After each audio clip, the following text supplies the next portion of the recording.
This is the Home Service Expert Podcast with Tommy Mello. Let's talk about bringing in some more money for your home service business. Welcome to the Home Service Expert, where each week, Tommy chats with world-class entrepreneurs and experts in various fields like marketing, sales, hiring, and leadership to find out what's really behind their success in business. Now, your host, the Home Service Millionaire, Tommy Mello.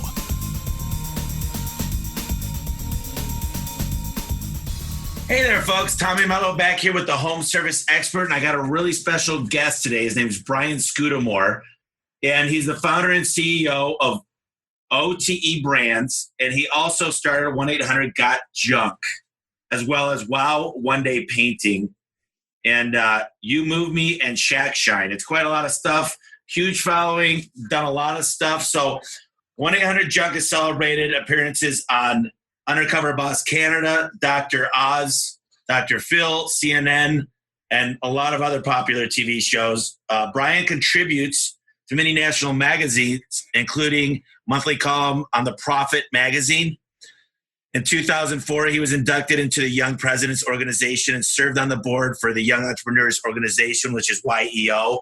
In 2007, he was named Entrepreneur of the Year by the International Franchise Association. In 2012, he became a CEO Hall of Fame Lifetime Achievement inductee with the Collegiate Entrepreneurs Organization, Fortune Small Business Best Bosses Award, the Globe and Mail's Top 40 Under 40, 3 Best Company to Work for awards, and the Entrepreneur of the Year Award to B2C Services in British Columbia.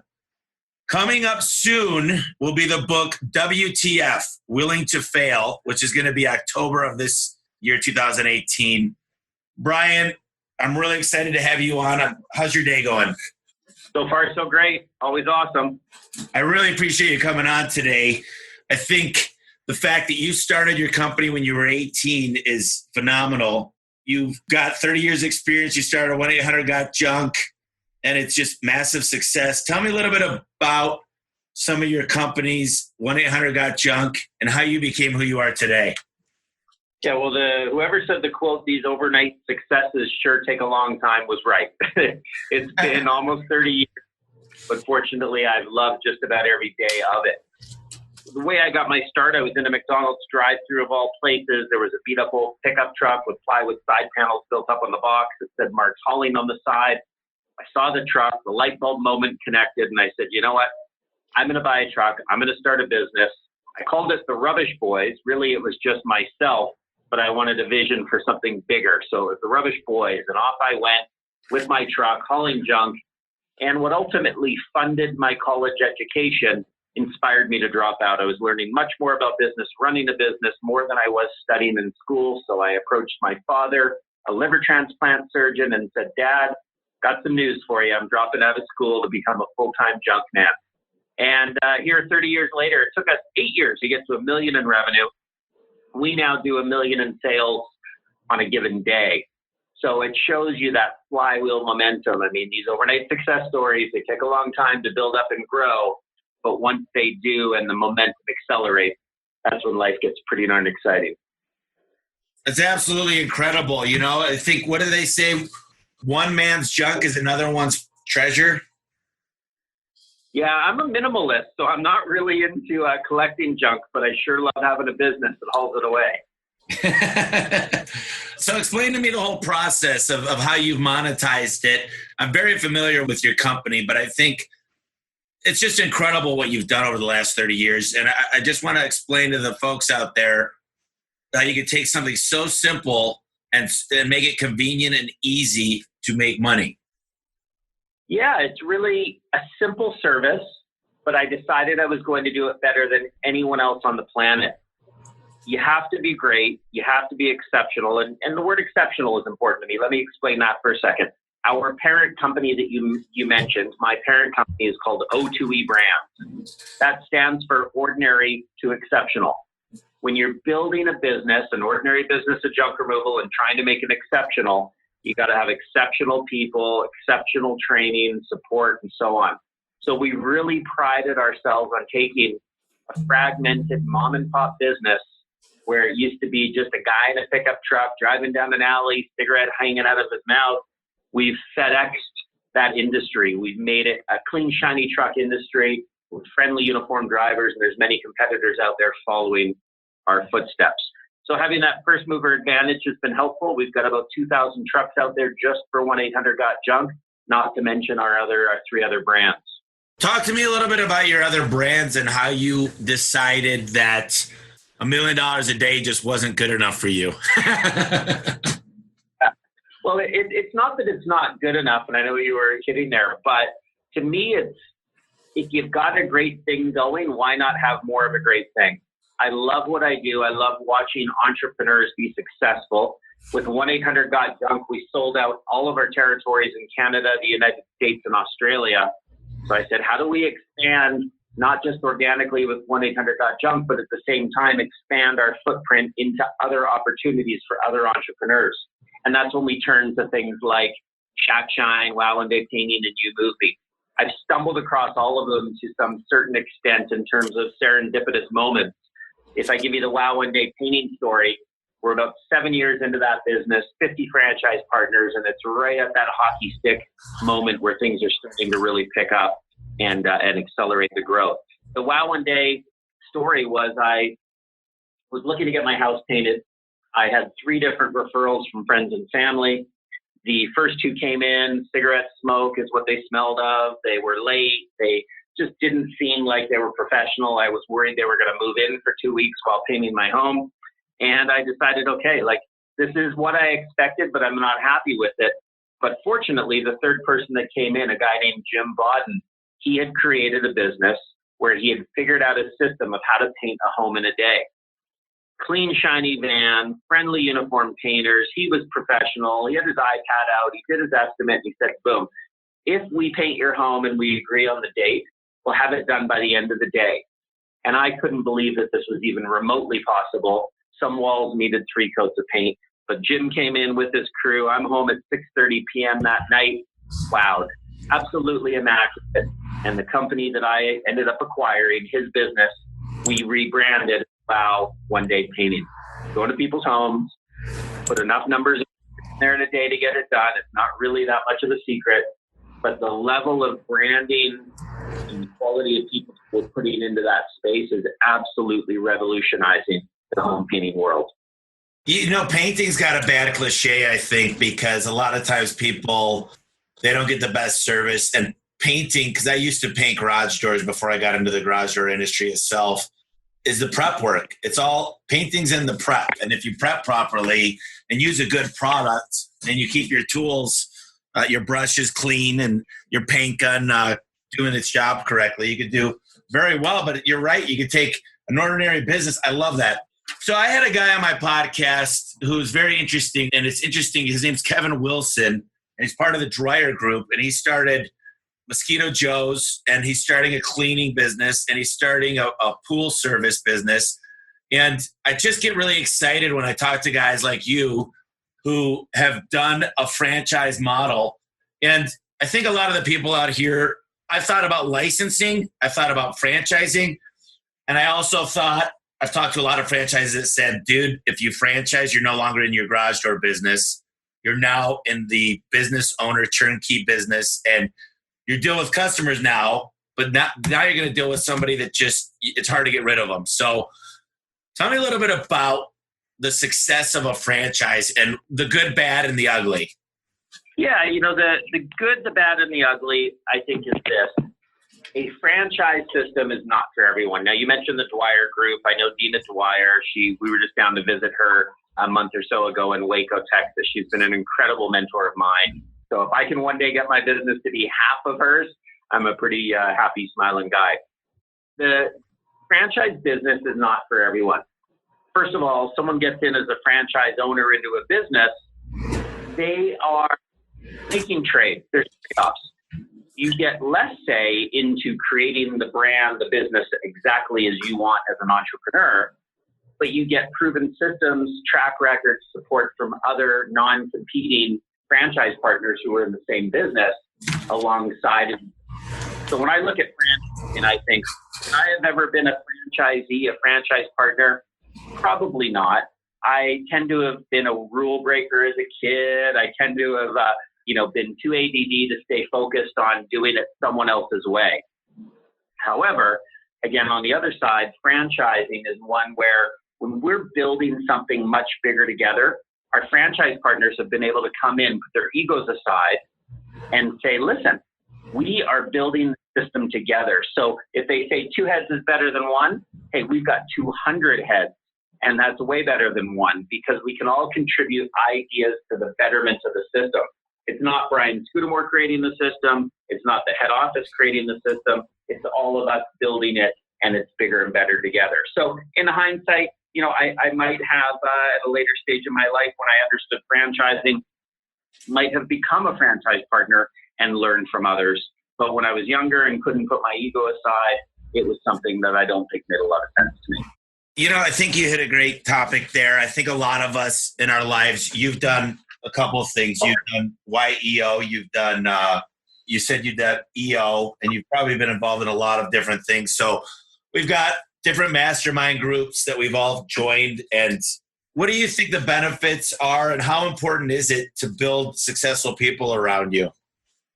Yeah, the importance of building people around you is you really have to have people that you feel are, here's the quote. When they say, if you're the smartest person in the room, you're in the wrong room, I'm always making sure I'm in the right room, which means I'm not the smartest person. I'm finding people that I can really look to and learn from. Now, I think I can learn from anyone. You and I could spend a ton of time on the phone rapping away about different things going on in our businesses. We would both learn from each other. I learn something each and every day from every person I talk to.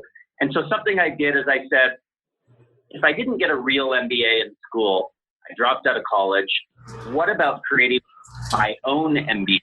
And what I did is I created something called a mentor board of advisors.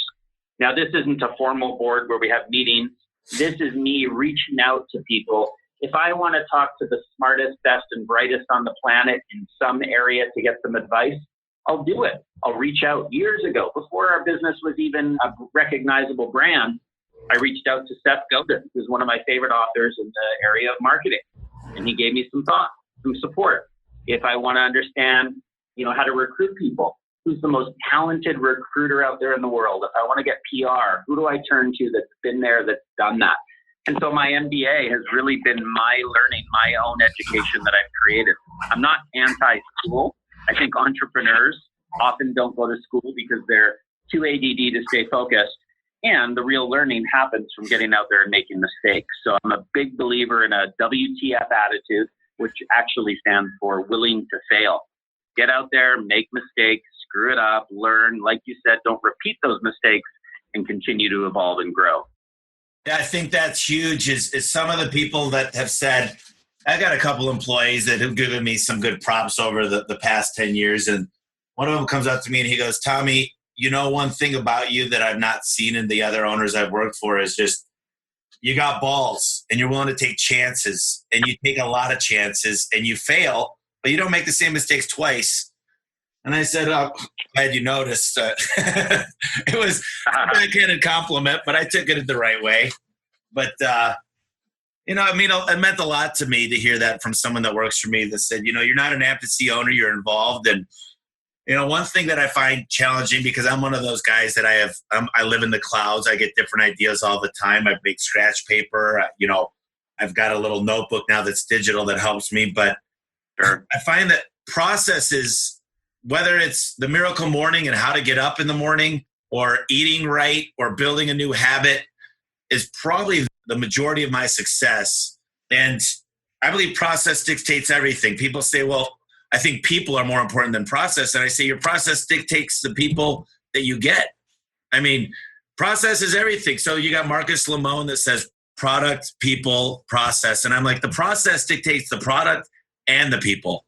So tell me a little bit about, you said today you have a sharp cutoff on this interview, because you have I do the same thing I do. What's the big thing where all my senior management, there's about 25 of us, we get together, we talk about what's the one big thing we're going to do today to work on the business. Tell me a little bit about how you've developed your process and refined them to do what you're doing today, which is monumental. Yeah, well, the best thing that I can share there in terms of any advice on creating process is read The E-Myth. The E-Myth by Michael Gerber. Michael has become a friend. He came into our office. He was loud with how well we E-Mythed the business and followed his business model of people don't fail, systems do. Create the processes and systems on how to find the right people, train the right people, treat them right, build and grow them. And so what we did is we did it simply like this. We took out one sheet of paper and I said, every process in the business has to fit on one sheet. How do we price jobs when we're doing junk removal jobs? You know, when I was back in the trucks in the day, I wanted it down to one page. How do we price jobs? What's our best practice on how we answer the phone? How we greet the customer with that first energetic impression? How do we market the business from a PR perspective? How do we get out there and spread the story? So we created these best practices that would evolve over time. A best practice is only the best one you have available. It doesn't mean that it ever gets to a point where it's perfect. They change, they're dynamic, but it's creating the processes and systems on which to scale and grow your business. Someone who's got a $100,000 revenue business probably doesn't have any process. Someone who's got $1 million business probably is starting to think about it or maybe putting a little bit of process in place. Someone that's got a $10 million business, I guarantee they've got process. And when you get to 100 million, it's becoming a very well-oiled machine and process-driven. You know, I just talked to a venture capitalist the other day, and we talk about EBITDA and your multiplier and understanding how much you're worth. And one of the biggest things, when you hit 100 million, when you get a much better multiplier, is because the processes dictate the outcome. And there's no key man anymore. You know, if Brian was to go away and instead of getting hit by a bus, I say win the lottery. But Sure. Brian won the lottery, and it's $1 billion lottery, and he just decides to live on his helicopter and massive yacht. The process is not going to let the company fall apart. So that's why it's very, very attractive when the business is built on processes. And that's something that we had to do. We had to come up with a very, very, very refined organizational chart. And each role has a very good manual. Now, the manual is 80-20, right? It's 80% of what you're going to hit, but it should have what shows you're doing a good job and what's a bad job. Because I think that's the hardest part about having a small business is most people that work for this owner, they say, really nice guy, really nice woman, but just don't know if I'm doing good or bad. I don't know how they're judging me. And, you know, how is it that you've worked on your business and grown so fast and you really let people know where they stand and you grow those people? Yeah, you know, I think that growing people is incredibly important. I think finding the people and treating them right is something that I try and live by each and every day. And by the way, you know, stepping back for a second, if I won the lottery and it was $1 billion lottery, I guarantee beyond philanthropic contributions, I'd pour money back into the business and still be working every day because I really, really love what I'm doing. There's no helicopter that could get me excited or any sort of dream house or anything that would pull me away from the business. If I've got my health, my family, and my business, I'm a pretty happy guy. Now, if I look at the people and developing people, the best thing about O2E Brands, in my mind, is we get to watch others be successful. We get to watch others grow businesses, whether it's through Shack Shine, which is window washing, power washing, gutter cleaning. These young, hungry entrepreneurs that come in for the first time and run their own business and grow.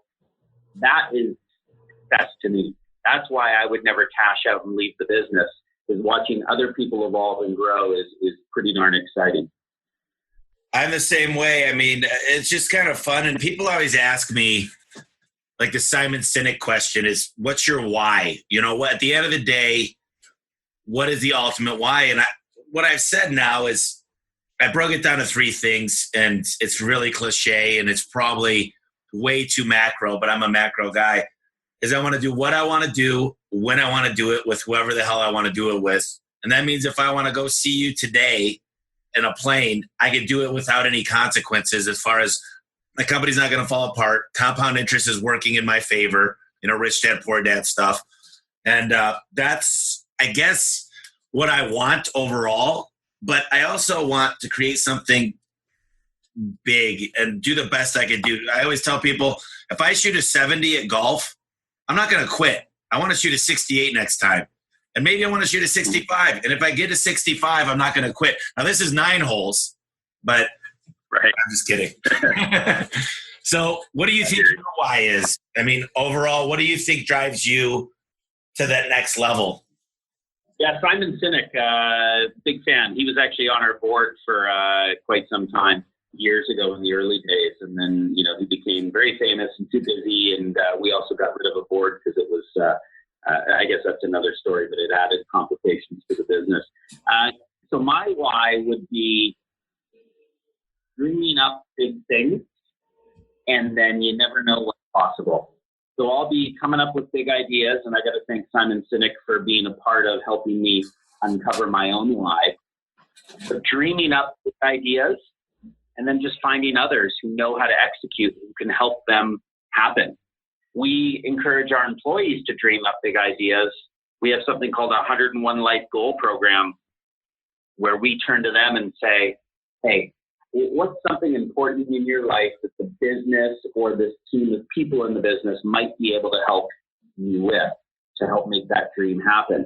And we put together a book, 101 Life Goal Annual, if you will, that has all these great photos and stories of 101 people accomplishing 101 goals. And that becomes a little cultural yearbook, if you will, for our people. I love that. These little things, this for me is having somebody like you that's really walked the road I want to walk on. And just there's little gold throughout these podcasts that you couldn't take this away from me now. I've been doing this for a year, and I learned so much, and you've done so many things that it's really, I think what defines you, and I think what defines relationships is not everything that happens good. It's when a mistake happens and what you've learned to overcome that.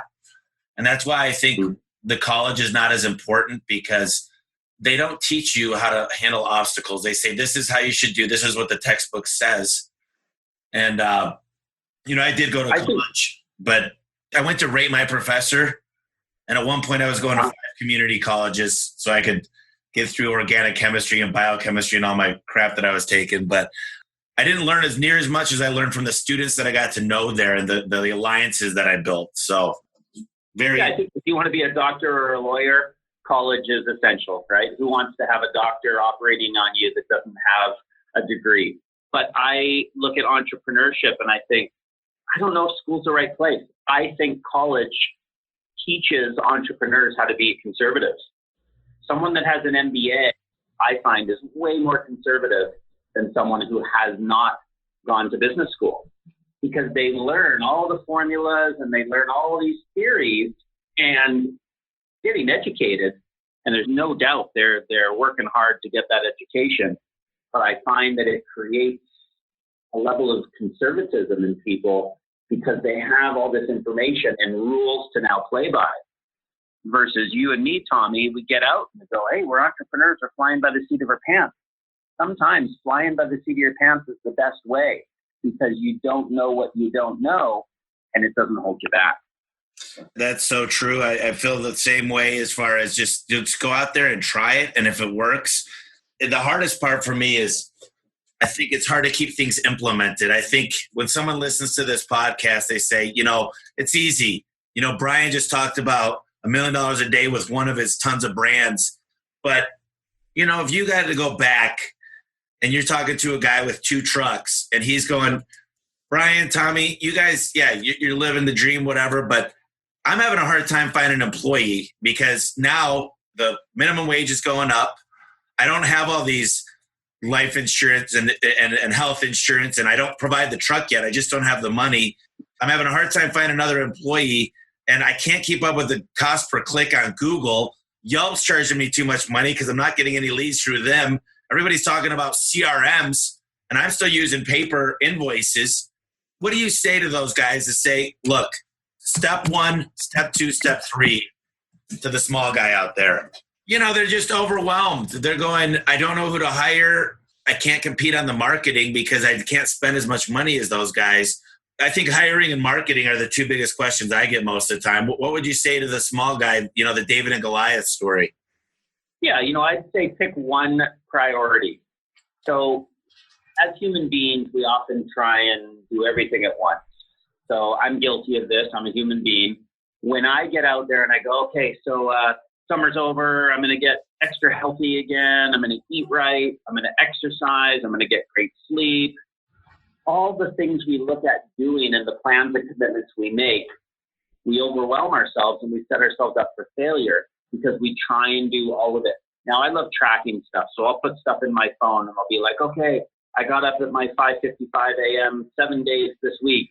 I got on the bike 4 days this week. I've been eating this, and that.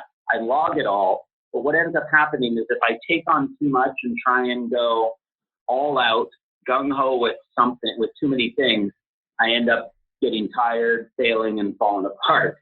So my advice at taking that analogy, in a business, pick one thing. So on the personal side, is it diet? Focus on diet. Don't worry about exercise for the first month. Get your diet in check. Eat right. Get rid of carbs, whatever you're doing. Eat good quality food. Then layer on exercise. It'll happen naturally. By eating well, you'll have the energy and you'll want to exercise. What is it in your business that will allow you to have that same philosophy? Pick one thing. Is it hiring? Is it marketing? Is it someone on your team that is holding you back that you got to get rid of? Just tackle one thing at a time. So people, as you said, small business owners, and hey, I was there. You can't become a big business owner without starting somewhere. And when I was small, for 8 years, it took me to get to $1 million in revenue. I remember the HR nightmares. I remember the accounting nightmares. I was doing it all. But when I read the email, learned to grow and scale in a systematic way, I also met with Dan Sullivan, who is an incredible coach. He's got an incredible program there that helps people get focused and pick their top three and what are their priorities. And that was probably a good turning point in my life. Michael Gerber says, don't work in your business, work on it. You got to get to a point where you pull yourself out of the day-to-day, what some would call a grind, and really elevate yourself and start growing. And that's very difficult, and I agree with you. I've read that book a dozen times. I have 7 copies right now I'm looking at on my shelf because I give them out to a lot of the employees. The first thing I do is I'd say, look in the mirror and say, not everything is going to be done perfectly my way. But what you should do is say, this is the way that I'm going to teach. And I'm going to write it down and have a small manual, even if it's a 1-pager, on the way that I want it done. And I'm going to start cataloging the way I do it for the next week. Then I'm going to give this to my next person. And you cannot train somebody to do it your way, and it will not be perfectly your way every time. I mean, that's the biggest problem is sometimes I'm like, that's not how I would have done it. And it might not have been as good as I thought I would have done it. But guess what? You can't be in 20 places at once. I don't even open up my own mail. I don't open up my own mail. I don't even know if I get a birthday card. My CPA gives it, or my controller gives it to me now. I mean, I'm talking from my house. I bring in my mail. And it's tough because so many early entrepreneurs, and when you've got a small business, is you don't have the trust. You got your mom work, or your sister and your wife and your kids working for you. So the first thing is open up the trust and realize everything's not going to be done as if it were you. And they go, how many times I've heard, and tell me if you've heard this, Brian, if I don't do it, it won't be done right. Right. You know what? It's so true. And I learned that lesson in the way that I used to feel like nobody could do PR like I could. I found that I would get out there and pitch shows, and I would make sure that we were getting into CNN and Wall Street Journal and all this great stuff. I wasn't able to let go of it because I didn't think someone could do it better than I. But when I was, again, able to put my ego aside and realize, what if I brought someone else on board and allowed them the freedom to get out there and pitch and do it on their own and make some mistakes, what could happen? Brought a guy, Tyler Wright, in, who was our first PR hire. The guy got us on the Oprah Winfrey Show. Now, how's that for letting go? Tons of learning there. But we think if you want something done right, do it yourself. Yeah, I disagree with that. If you want something done right, give it to someone else and let them fail.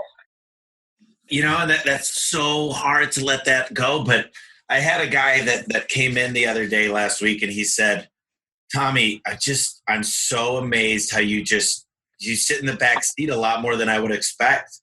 And you just go to the meetings and you let people control it. And you just you live in your own world. And I'm like, it took me a long time to be able to do that. And I don't like, there's times that I'll distract a meeting and kind of throw in stuff. And I just find that that's a distraction and it's hard to get stuff accomplished. I will say we need to have another meeting because you reminded me of something and I'll write it down and we'll set that meeting up. But I think it's very difficult to do. And even I think there's valleys I call them the valley of death of your business is when you grow from 3 to 10, and then you go from 10 to 50 employees, from 100 to 500, because you got to look at how many direct reports you're getting.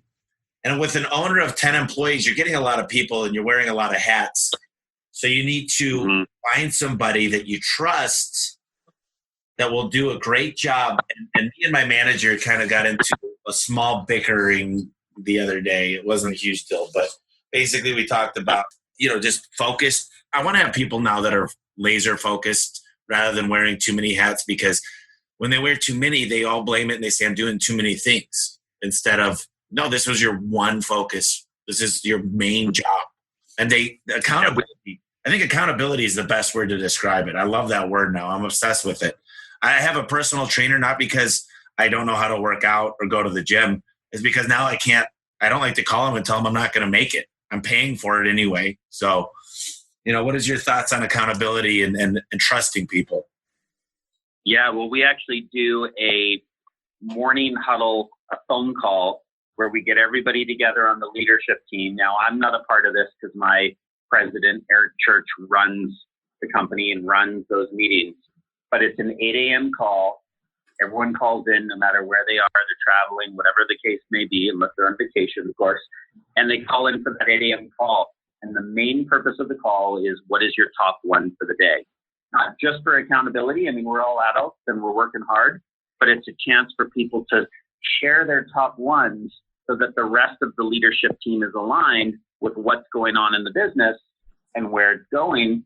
And if there's any blocks or any obstacles along the way, that's where things can come out into a quick discussion.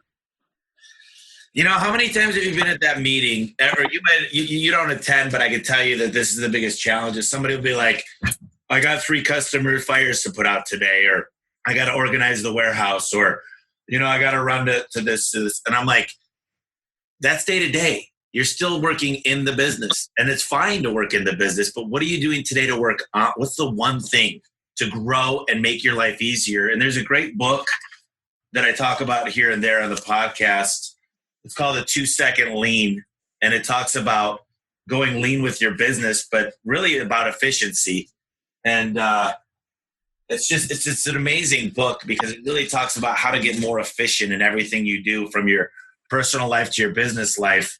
And I'm just a big fan. I started in Japan with Toyota, and it's efficiency. Everything you do, take less steps, make yourself more effective. And these meetings, sometimes when we have meetings, I know people that hate meetings because they go, these meetings, everybody chimes in. It takes so long. There's no structure to it. And I won't say that we're 100% perfect, but I will say that they're pretty good and concise meetings now. I mean, did you go through that when you guys started to get bigger and start having more meetings and say, man, some of this stuff, do we really need to have all these people involved? And is it just taking up too much time? Yeah, no one gets anything done really by committee. And I think that if you look at meetings, my Bible of how to do great meetings is Pat Lencioni writes a book called Death by Meeting. Great book. It's how to make meetings entertaining and fun. You and I, ADD entrepreneurs, we can go to a movie. I'm assuming you like to go to movies or watch something on Netflix, but you can sit there and go, wow, this is exciting. This is great. I love this. And time flies by. You sit in a 90-minute movie, you love it. You sit in a 90-minute meeting, you want to put forks in your eyes. It's because we just sit there and go, oh, we're not getting anything done. And people are rambling on and on.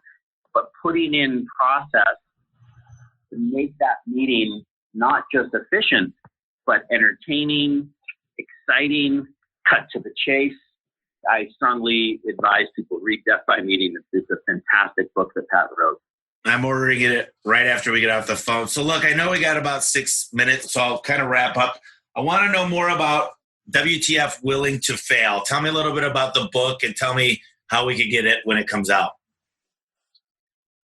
Yeah, so WTF is a book that I wrote to inspire people to take my lessons learned, which have all been either mistakes I've made or things I've borrowed from other people, other entrepreneurs. We all love to share ideas. To me, this journey that I've been on with amazing people where we're building something much bigger and better together. And when I look at, this book, it's a simple book written for entrepreneurs. I can rarely pick up a book and read it. So how the heck can I write a book? It's kind of a bit of an oxymoron, but I did, and I'm excited to share it. So WTF to me is a philosophy.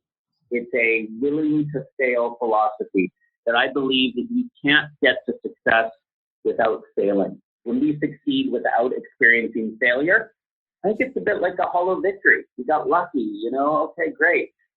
The success that I want to be a part of, that I want to inspire people to be a part of is how do you succeed where you then have stories of disappointment and regret, a longing, refusing to give up, even when giving up might have been your best option, yet you made it through and you succeeded. That's the success I want to experience, and I want people at O2E Brands to be a part of. So the book comes out at the end of October. Any of your listeners can go to mywtfbook.com. Simple URL, take people to the O2E Brands site. They can figure out how to get the book. I'm making it real inexpensive just so I can get as many people to get their hands on it so that they can have a read and hopefully learn a lesson. And then, ideally, I love the fact that people might share their WTF moments back with me so I can learn from them. I love it. There's two questions I always ask to close out, and we'll make them quick. The top 3 books. Can you tell me your top 3? Obviously, the E-Myth is one of them. Give me 2 more. And you've shared some with us already, but is there 2 other books that you'd say, you got to check these out? Yeah, so assuming that your audience are other small businesses, I would say The E-Myth by Michael Gerber. I would say Death by Meeting for Pat Lencioni. And I would say Vern Harnish, The Rockefeller Habits. As your business grows, he's got a second book called Scaling Up. So 4 books, 3 authors. Go get them. All right. And finally, to close out, I like to think about what's the biggest, most impactful thing that we might have not covered that you want to leave the listeners out there, something to hold on to, a little gold nugget, something that you think is very, very important, whether it's about the way to live, how to succeed in business, how to hire. What's the one large takeaway you'd like to leave the listeners with?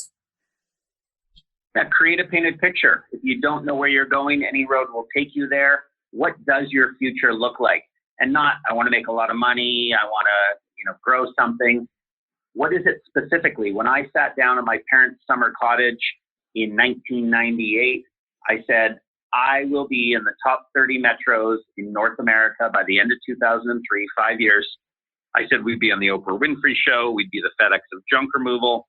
I said, whole bunch of different things that on one sheet, one page, double-sided, I could share with my team. I could read every day. I could rally around and get excited. And I'd say, if you don't have a painted picture, create one. What is your vision? If anyone there wants a vision document that I've created just to get some ideas to borrow for their own, just Instagram me at Brian Scudamore. Send me a message just saying, hey, I'd love a painted picture, and I'll fire one out to you. I'd love to share. All right. I'll be emailing you here shortly. Well, Brian, it was a pleasure. I really appreciate you taking the time to come on today. I'd love to do a follow-up call once I read your book, once it comes out.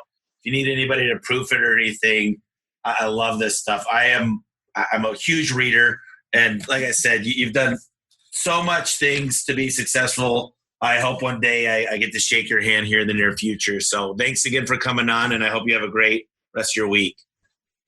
Yeah, good to meet you, Tommy. You got great energy, and I feel honored to be included in your podcast. If you're ever in Vancouver, make sure you come say hello, and we'll grab a beer. Sounds great, buddy. Thank you so much. Thanks, Tommy. Hey, guys, I just wanted to say thank you for listening to the podcast, and I wanted to talk real quick about the new book I have coming out in November. It's called The Home Service Millionaire. and I discuss everything it takes to hire the right people, train your salespeople, how to get tax breaks. It talks about how to sell your company for the most amount of money. We've got a lot of great contributorships coming on. Everybody from Paul Akers about how to go lean to how you do sales, from enterprise, how to get the best write-offs in the industry and save a ton on taxes and actually make your company look more professional. I got the CEO of Service Titan. I got the CEO of Valpak. We've got great people on here that know everything there is to know about marketing and Google. And there's basically no secrets we left out of this book. Literally, there's people that have read it so far say, I cannot believe you're giving all this information away. And the reason I did that is I just feel like you guys could just take each one of these gold nuggets and run with them. I mean, the ultimate goal of the book is to make sure that everybody is successful and makes money. If I could contribute to your lives, then that would be amazing. And I feel like it's the least I can do. And I really appreciate you listening to the podcast. I hope you enjoy the book. Go to Home Service Millionaire. That's homeservicemillionaire.com and pre-order your book today. Thank you. Book today. Thank you. Book today.